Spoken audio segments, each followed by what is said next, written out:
Hi everyone! Maayong adlaw kanatong tanan. For today's video is dito lang po talaga sa tindahan ang aking ganap ngayong araw. Kasi nga po may nararamdaman tayong hindi maganda. So dito lang po talaga ako sa loob ng aming tindahan buong maghapon at ayan po, kainan na po yan sa hapunan. So wala po akong update buong maghapon kasi nga po wala akong ganang magamit ng cellphone at ayan na po ako, medyo okay na po ang aking pakiramdam. At dahil nakakain na tayo mga lalabs ng hapunan, ayan na, simulan na natin ang ating gawain. So, kahapon ko pa to gustong gawin dito sa aking tindahan na mag-arrange ako na maglinis kasi napakagulo na po. Lagi po kasing nagugulo ang aking tindahan mga lalabs.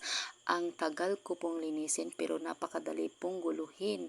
Ito po talaga kaya minsan napapagod talaga akong tingnan na napakagulo kaya sumakit siguro ang ulo ko kanina kasi napakagulo po talaga ng aking tindahan at naisipan ko na ngayon na maglinis. So, wala na po kasi natanggal na po yung pananakit ng aking katawan at nakatulog talaga ako mga lalabs ng buong maghapon. At dahil nga dito lang talaga tayo sa tindahan buong maghapon, ayan, ginawa ko na talaga ang lahat. So ayan, sinimulan ko na dyan sa mga shampoo, mga toothpaste, mga kung ano-ano pa na dapat nating i-arrange. So mga paunti-unti na po yan, yung parang ano na ba, hindi na siya maganda, ibitay siya kasi mababa na ang kanyang size. So, kailangan na natin siyang i-tamtax para naman maganda tingnan ang paligid. At ayan po ako.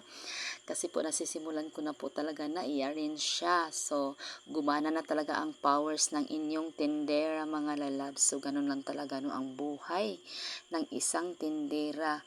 Napapagod talaga minsan, pero minsan naman at malinis naman ang ating tindahan kasi nakapag-arrange naman ako, o diba?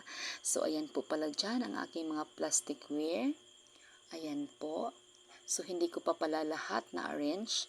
At repack na po tayo, mga lalabs. So, kailangan lang po nating dagdagan yung mga na-repack ko kasi kunti na lang din talaga. So, kailangan lang talagang mag-repack ulit. Kaya nga dito na lang talaga ako sa tindahan mga lalabs kasi kanina may plano talaga ako magpunta ng Pagadian kasi magbabayad ako ng SSS at saka St. Peter. Kaso nga lang may biyahe siya so hindi kami nakapagpunta, so sa Monday na naman kami pupunta doon. So doon talaga ako nagbabayad ng mga bills, St. Peter at saka SSS.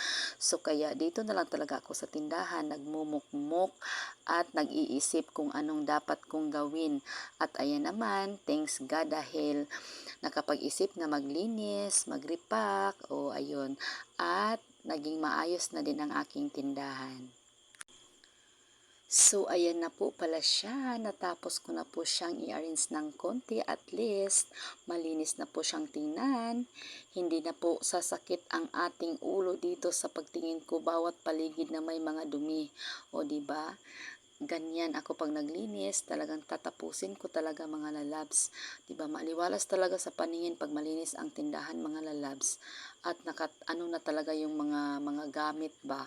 O diba, so bukas na din yung iba kasi nga short na talaga ako sa oras. So, kailangan ko lang talagang gawin ang iba bukas. Marami pa akong dapat gawin. So, ilipat ko yung mga suka sa bottle and then yung mga hypo, ililipat ko na naman sa bottle kasi madami na pong walang laman na mga botelya. Oo, buti, o diba? So kailangan nating ilipat kasi pag may nabili, madali lang talaga nating maibigay kung ano ang kanilang bibilin, suka ba, hypo ba, o mantika ba, tuyo ba. So kailangan talaga nating isalin sa botelya. At yun lang for today's video. Thanks for watching everyone. God bless. Bye-bye.